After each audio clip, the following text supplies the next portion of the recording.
guys and gals, Nary here from Drake Wing Gaming, and some of you know me on Twitter, The Gaming Drag. Today I'm coming back at you with a new Let's Play series on Stranded, a furry visual novel full of horror, some gore, and psychological horror, and same-sex furry romances. Anyway, y'all, this is, I'm very much looking forward to this. I like the quality of the menu screen. This game has been in development for a while.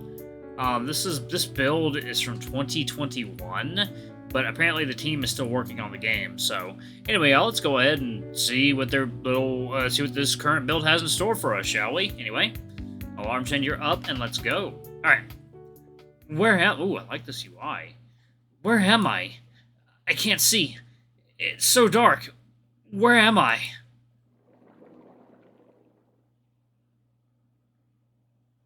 It felt as if my mind was in a daze and I couldn't remember anything. While struggling to recall the faintest memories, I felt more like a captive sifting through a vast darkness. My body refused to listen to me, as if it ceased to exist. I felt my intangible form being drawn deeper, sinking into a vast abyss which was devoid of light. What was I doing? Thank God, it's about time. This has been overdue for way too long. I am finally having some time off to all to myself. I can't wait to experience all the sights to see, all the lessons to learn, and all the food to eat. Most importantly, my time away from that shithole of a job. No boss, no work, no sleeping in the office. I'm gonna make sure I enjoy my time to the fullest on this vacation.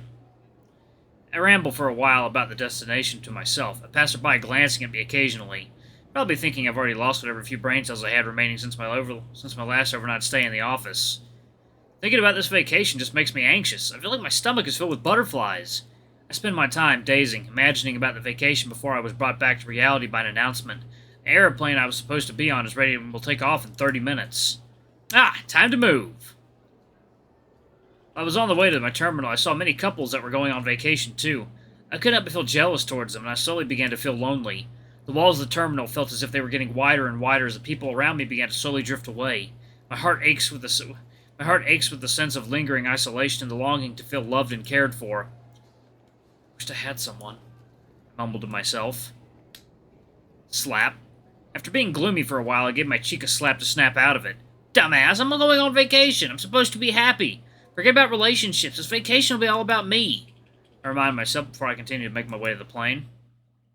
After struggling to get to my seat, I stashed away the belongings I had in the compartment up above. A backpack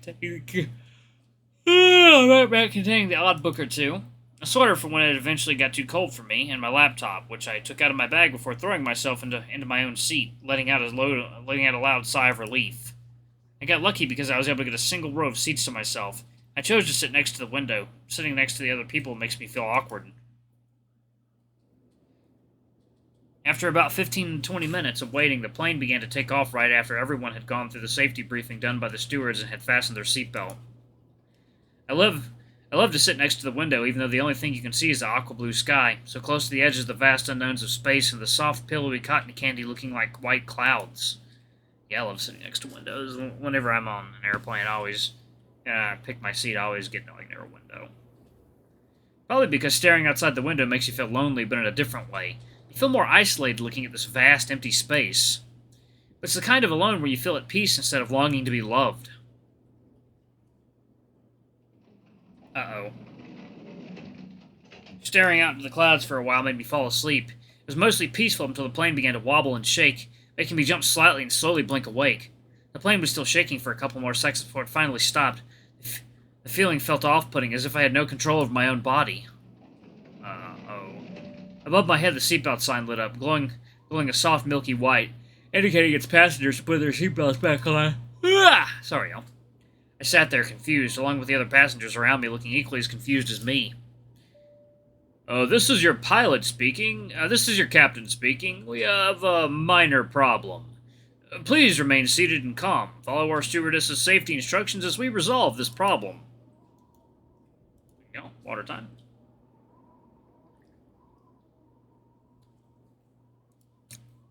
I felt that stirring ache in my stomach again, as if my body were telling me things weren't going to be okay. I could only pray for the best as I remained seated. Boom! Not even a minute passed before I heard a loud boom, followed by another harsh, turbulent shake. As if on cue, the right wing of the plane erupted into flames. I sat there watching in fear as the flame snaked its way up to the main hull of the plane. I gripped my armrests in fear as oxygen masks fell from the ceiling. I grabbed the mask quickly and placed it over my face before trying to breathe normally. But I was struggling, my mind fogged with the metaphorical smoke. With metaphorical smoke as my eyes filled with tears. What's going on? Why did things have to go wrong today? Why today of all other godforsaken fucking days? There was suddenly a loud screeching alarm. My mind fogged up more as the voice of the pilot began to fade into the background. My eyes' vision felt like it was fading away as smoke began to fill the cabin of the plane. It's like the fire got in, I said to myself, feeling my body become weightless as the plane began to rapidly descend. The cries and screams of the people around me, making me lose my mind. I could barely make out the silhouettes of people around me clinging to their loved ones. Fuck! I'm gonna die! I'm actually gonna die alone. I wasted my life. I don't want to die as a fucking virgin. I'm not ready yet. I mumbled to myself through the oxygen mask, feeling tears dripping down on my cheek. I was crying. A sense of overwhelming fear made me not realize that I was crying. I was trying to hear what the stewards and stewardesses were trying to say, but our words quickly drowned in the sea of people panicking and screaming as the plane was inching closer to its inevitable end. Yep. I tried to lie to myself, telling myself that everything was okay as I closed my eyes. I could still feel myself crying before everything went black. It was silent. No light. No noise. No signs of life that the soul within my body could feel. And everyone. My heart felt heavy at the sudden memory, a pain like I've never experienced before as both my physical weight and the emotional weight of my heart made my brain mentally snap. As my lungs became heavier, my thoughts began to get fuzzier and fuzzier. I could feel my tears fade into the area around me. Even though I couldn't feel any pain in my body, the fear was already carved deep inside of me. I don't know how long I've been here. In all honesty, it felt like an eternity. Piecing together what bits of information I had only brought more questions than answers. But everything has an end to it. It wasn't long. Before I slowly felt my consciousness come to a halt. Hey, wake up! I could feel someone shaking me, trying to wake me up. Leave him alone, he's probably already dead. No, I know he's still alive. Look, he's still breathing. I open my eyes slowly and see someone trying to wake me up. Oh. Well, hello there. Poke, poke. An unfamiliar blue figure is casting a shadow upon my body, continuously poking my left cheek. He looks down at me with a concerned look on his face. Thank God, you're still alive! As I was slowly regaining consciousness and trying to make sense of my surroundings, the blue beast turns his head inside while calling for help. Hey! There's another survivor over here! Could you lend me a hand to patch this guy up real quick? Oh, sure. I hear in the distance gentle stomps against the sand, gradually getting closer and closer to me. Before seeing a bunny sat next to my weak body within my peripheral vision, patching my wounds up with some disinfectants and gauze. Thankfully, they weren't life-threatening. Huh. Well, I'm really glad you're here. I don't know what I would do without you, I see the husky say with a smile towards the bunny. No problem. It's the least I can do to help. I'm gonna regroup with the others and see if they need some help as well. Sure thing. I'll join you and the others in a bit. The blue bunny bows slightly and smiles reluctantly before making her way out of my view. I tried my best to stand, but I couldn't hold myself up. I coughed hoarsely. My breathing was heavy, my whole body zapping me with an aching pain. Please don't move too much. Take a break and let me help you up.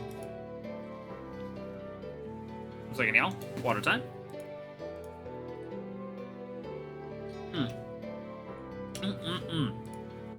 He slowly lifts my body, just enough to make me sit up and lean back against a tree. Any idea where we are right now? I'm not sure where we are either, but based on our surroundings, it doesn't seem like this place is inhabitable. Huh. How about you? Are you doing okay? Yeah, I am. Thanks. No problem. I need to look for others. Do me a favor and just stay still, okay? I nodded. Just after I did, he sprinted away. How is he so calm in a situation like this? I briefly glanced at my surroundings, trying to analyze the situation. I wanted to see the remains of the plane scattered across the vast blue sea. So the crash was real. Oh, God. I thought with disbelief as I turned my neck to the left. I was now looking at the surface of a pale yellow sandy beach, littered with the bodies of unfortunate souls who were caught up in the catastrophe. Dear God, those people used to live and they're just dead in an instant. Just, how many were lost? I pondered and shifted my gaze further out towards the shoreline. Horror and shock overtook me just as soon as I saw it. The scene before me resembled some kind of nightmarish hellscape. Charred remains that looked like a person's forearm and leg, one half of a mutilated-looking torso with scant portions of someone's jawline still attached to the neck, a sickening-looking pile of fleshy-looking innards that glistened underneath the light of day. Splotches and streaks of crimson red could be peered as far as the eye could see, and debris littered the shoreline as if they were the remnants of some grim memento. The overpowering stench of machine oil permeated the air. A sudden pang of sadness and revulsion was felt, and I impulsively turned away from the grisly spectacle, only to be faced with a lush green jungle lined with tall coconut trees and rows of bamboo. The sudden change of scenery took me by surprise, and I felt bewildered just by staring at the weird assortment of foliage. So much mixed colors, and certainly not the kind of diversity that was expected from this trip. It was a picture of heaven in comparison to the horror of what was witnessed earlier. Having seen it all, I still couldn't bring myself to accept reality, but the situation was all too real and I was caught up in it. At least I wasn't alone. The rubbers like that husky and bunny. Just, where were they? I asked myself, while frantically orienting myself towards the last known direction I saw the husky running off towards. If there was even a chance that others survived, then perhaps we could help each other out of this nightmare. Now to get myself up. With a deep breath, I hauled myself up and stood on wobbly knees, leaning against the tree like a crutch for support, grasping my right shoulder. I gave it a firm push outwards and felt the joint readjust itself with a resounding crack. Whew! Doesn't feel sprained or dislocated, but I think that is a bed sore. I feel. Perhaps that bunny has some ointment for it. I thought to myself while eyeing the rest of my arm for any other abnormalities. Seeing that nothing else was amiss, my focus once again returned straight ahead, and I saw the person that helped me a few minutes ago. He was walking back towards me in a frantic fashion. I immediately felt a sense of guilt since he must have been running back and forth while I rested. It was clear that I had to speak my mind. Hey! What are you doing? I told you to stay still. You need to rest, please. I'm fine. I just can't simply let you do all the work. You don't really need to do it. You don't really need to, though. You're badly hurt. I can find them myself. Like you're any better, I'm still gonna help, no matter how much you try to stop me. Please, being alone here is the last thing I want. Alright, fine. Thanks. By the way, the name's Kim. How may I address you? Hisoka. Okay. Sorry about that. My name is Hisoka. Nice to meet you, Hisoka. Hope we'll get along well. He smiled from ear to ear, looking at Kim's expression. He was still remaining calm like an unmoving pond with no ripples or splashes. Second, y'all. It was as if he knew that this would have happened and was prepared for it. Curiosity flooded my mind. I can't help but wonder the reason for it. How can you be so calm in a situation like this? I can barely get myself together. I asked him as I still tried to steady my breathing. It was getting better, slowly but surely. Oh, don't get me wrong. I'm still worried about the situation that we're in right now, but the best thing to do now is to calm down and think about what we need to do to survive this situation. A calm mind is a clear mind. Uh-huh. But you look like you've adapted to this immediately. It's a thing I taught myself. To be calm in any situation, so that I know what to do next with a clear mind. Even for a situation like this? Well, I didn't expect this to happen anywhere within my lifetime either. So, how many survivors do we have so far? Not many, unfortunately. I'm sure you saw the damage. There are more casualties than we would want. Fucking hell. Unsure of what to say, I walked beside him in distraught. It wasn't long until we began approaching closer towards a group of people. They seemed to be discussing something. The other survivors are over here. Would you join them? Perhaps we can plan out a couple things. I nodded at Kim before walking with him to join the group. Oh, hello. We made our appearance to the small group consisting of different fur people. A polar bear, a bunny, an otter, and a red fox. Seems like they were discussing something. Hey guys, sorry for taking so long. Silence befell the group as none of them said a single word upon our arrival.